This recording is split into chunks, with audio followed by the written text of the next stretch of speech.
I'm just checking in on June the 1st, 2009 from beautiful Prague here with my local expert Jitka, and we are on another very interesting square. What do you know what the name of the square is? So this is still a Karlovar street. It's Karlovar street, so it's part of the Coronation Road. Coronation Road, yes. Charles IV founded that tradition that all the coronated kings had to go through the town at their coronation day. They had to spend the night at Vyšehrad. Okay. It was the first original settlement or the seat of kings. So they had to spend the night there and go through the Powder Tower, Old Town Square, Charles Street, Charles Bridge, Nerudova Street, up to the Prague Castle. Towards the Charles Bridge and the Prague Castle in this direction. Famous Coronation Road. Coronation Road. And I would like to point out this house by the snake. House of Snake? Yeah. Here was founded the first cafe in Prague in the 17th century. Okay. Yeah, the first nice. Mr. Holly, I think.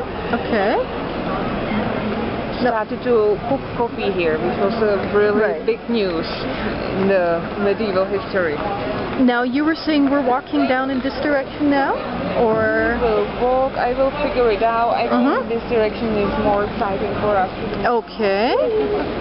All right.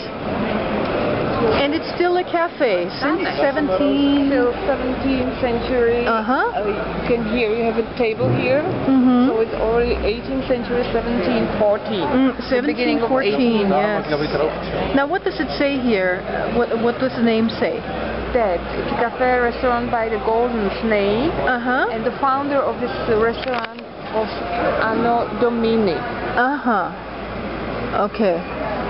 And the word at the top, use Latieho. It's at the Golden Snake. At the Golden Snake. After the house. There we go. Very nice. Let's continue in this direction now. We have moved to the side street, the table. It's not so busy, never ever. Everybody goes through the Coronation Road. Oh, it gets very, very busy in Prague here. I was just reading today actually that Prague now, I think, is the 6th most popular tourist destination in Europe. It's true. After London, Paris, Rome, Barcelona and Madrid, I believe. Yes. So this is definitely a very, very popular spot. And Jitka was explaining to me when she first moved here, sometime in the 80s, 1989. 89, yes. This was, of course, at the time still communist, and all the houses were grey. Yes. As you could see the grey example right here, this house wasn't touched in the past 20 years. That kind of dark brownish grey. Or that house in front of us. Yes, let me get away from here. Prague. Yes.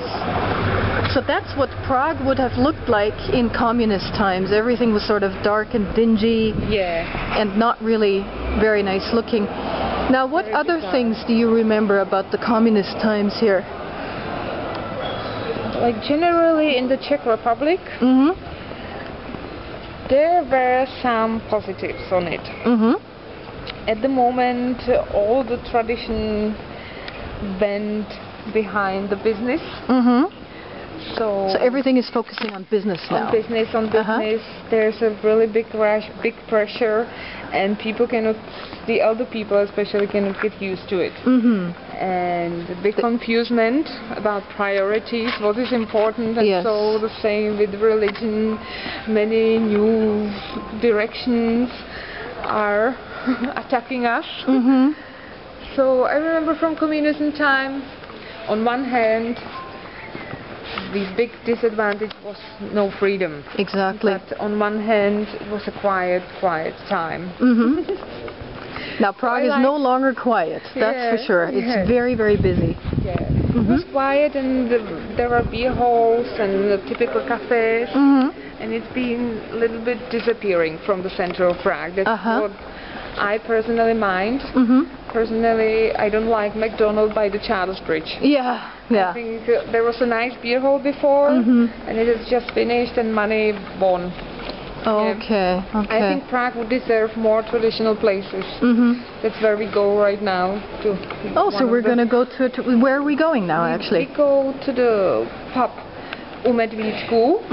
It's a medieval pub from 15th century and a microbrewery. Oh, and beer is very important here in the Czech Republic, right? Yeah.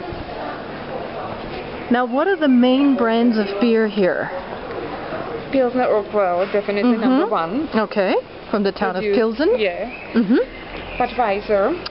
The original Budweiser. Yeah, the original Budweiser. Right. And I think there's still some sort of dispute going on with Budweiser from the US? Maybe the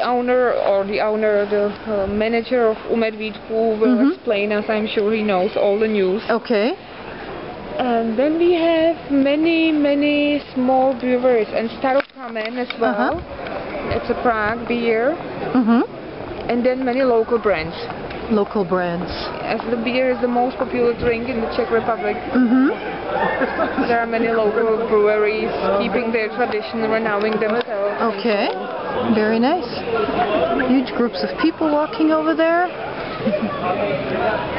And is this where we're headed now? This is a museum of Náprstek, Mr. Náprstek. He was a traveler, an innovator in 19th century. Vojta Náprstek, very clever, an enlightened man. He brought many collections from Africa. You can see it still keeps its tradition. Yeah. He traveled around the world a Foreign lot, cultures. and he founded many collections here. Okay. That's why I think he founded this museum, and it's still its origin. There was also a club of women, the first ones. The first women's club. Yeah. It was hidden. It had a hidden name that no one, only few knew it's a women club. Those times, I think it was 19th century. Oh, really? It was quite forbidden. I can imagine. To socialize.